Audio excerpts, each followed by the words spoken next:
Let's get to his teammate, though, Dalton, who we both have at RB5, and that is Quinshon Judkins from Ohio State. What do you like about him?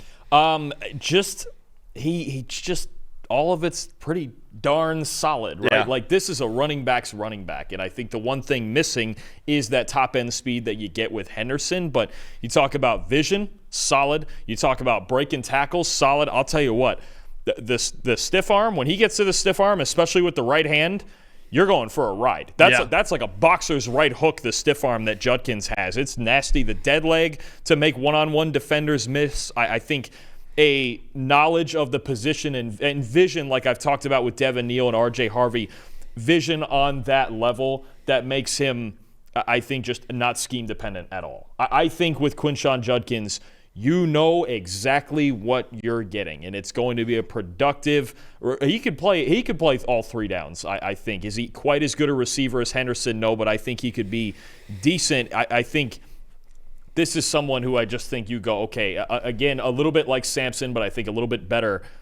This is a starting running back, right? And we might have questions about his top-end speed, the home run ability. I know he had one, 80-yard run against Marshall that I might get asked about, and I go, well, yeah, it's against Marshall. He should be able to break away from that. I don't think he's got the breakaway, but I think when you talk about a back that you can give the ball to now 20-something times a game and just go, he's going to get us 4.5, 5 yards a clip. He's going to make people miss in the hole. He's going to be productive. He's going to keep our offense on schedule. I think Judkins has more of that consistent skill set that where you just go, okay, this is at the very least an above average running back in the NFL. I think he's a really clean projection, whereas Henderson, I think, has a little more high variance to him. Henderson may even have higher potential than Judkins with the home run speed, but Judkins is such a clean projection. He's compact, he's tough, he's got contact balance. He just checks so many boxes, and he's done it for 3 years, 2 at Ole Miss and 1 at Ohio State, that it's hard to put him any lower than this. And really, like I said, he's done it for 3 years, right? He was incredible in his true freshman season at Ole Miss when he was like a 3-star recruit coming out of high school, and out of nowhere, this guy just becomes a superstar in the SEC and was really good his sophomore year and really good his junior year when he transferred to Ohio State. 95.2 career rushing grade across his time at Ole Miss and Ohio State. 27% career force miss tackle rate. Really good size and explosiveness at 6 feet tall, 219 pounds. Very good footwork in addition to being a very decisive runner. He really jump cuts into a hole really well, in my opinion. He still has room to grow as a receiver, but he got better at it this year with 161 receiving yards. Again, you mentioned his scheme versatile, gap or zone scheme. He could work anywhere. And also, only 3 career fumbles, despite being a bell cow back almost his entire career. 3 fumbles on 798 touches in his career. That's a very, very good rate. Now, some of the weaknesses for me, his long speed I think is just okay. Likely runs in the 4.5s. We even saw at the national title game, he got caught, right? And he almost scored the touchdown on what would have been like an 80-yard run, and he was pissed at himself for not scoring.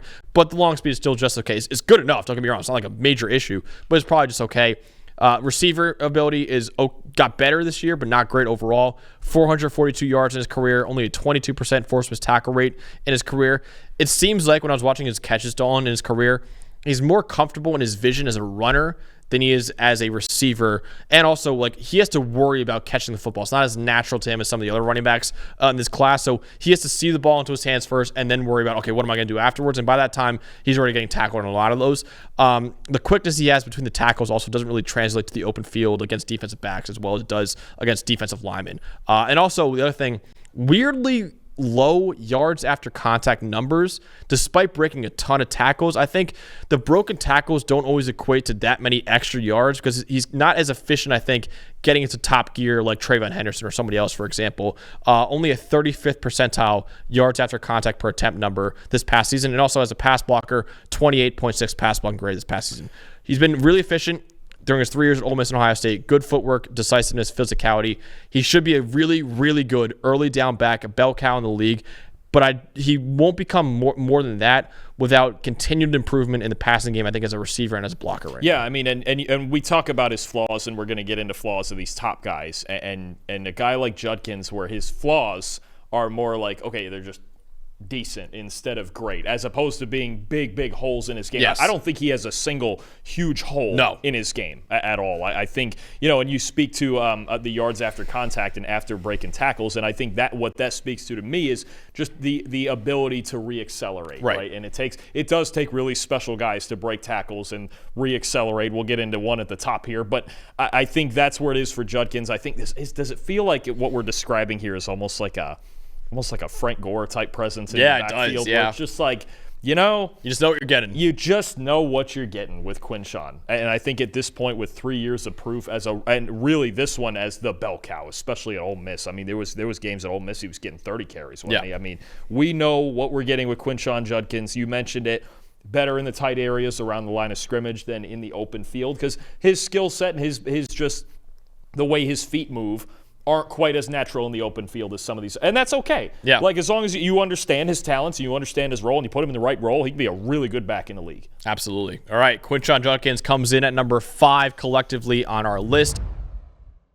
Hey, thanks for watching another episode of the PFF College Football Show. Please make sure you guys subscribe to the channel. Also, subscribe to PFF Plus at subscribe.pff.com for all of the same data and grades that we use in our show, plus fantasy tools, betting tools, and our mock draft simulator.